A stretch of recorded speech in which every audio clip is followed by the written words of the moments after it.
Good morning, everybody. Thank you, sir, for a nice introduction. We have been meeting and discussing about issues related to geospatial for quite some time.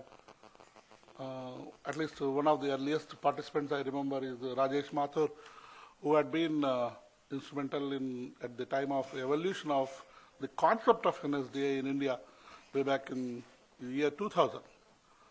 So some of you were also there and associated with this activity of NSDI. Why NSDI was required at that time, why the need was felt, was that there are a number of issues. Some of them you are all aware. Policy, which we have been talked about, policy was also one of the major constraints for a growth of geospatial as a technology or a tool both in the governmental sector as well as otherwise in the private sector or by the citizens. Besides the policy issues, we also were grappling with the issues of lack of standards, interoperability, and lack of metadata itself. And most importantly is the willingness to come and share the data sets. That was a stumbling block, though everyone had huge piles of data, but they were not willing to share. That's how the NSDI was thought of, and we took almost 5 years discussing about NSDI. Compared to that, NGIS is come very fast. The reason for that is already enough ground has been prepared in the country, both in the government organizations and outside, for the benefits of having such a platform, such a tool, and technology for governance and for empowering people, as Sanjay brought it.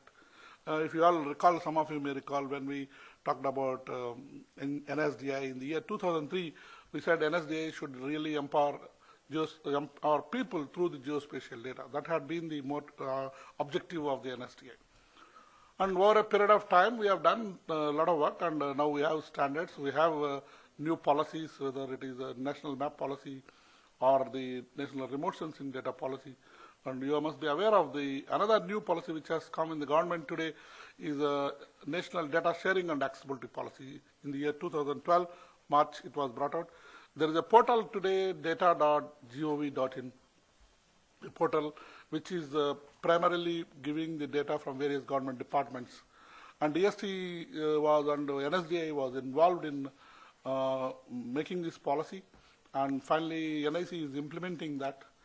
And one of the most used data, or rather most viewed data, I won't say used, viewed data in data.gov.in is the geospatial data. It's not only in India, in outside also. Even in India, if you see data.gov.in, the data first time as a paradigm shift from the earlier thinking, Survey of India has put the topographical maps of 1:50,000 on the portal. So today you can view the data of Survey of India's Delhi map data through the data.gov.in, not as India Geoportal, through data.gov. That is a significant step. So why I am talking about data.gov.in is that is going to be the platform for various other data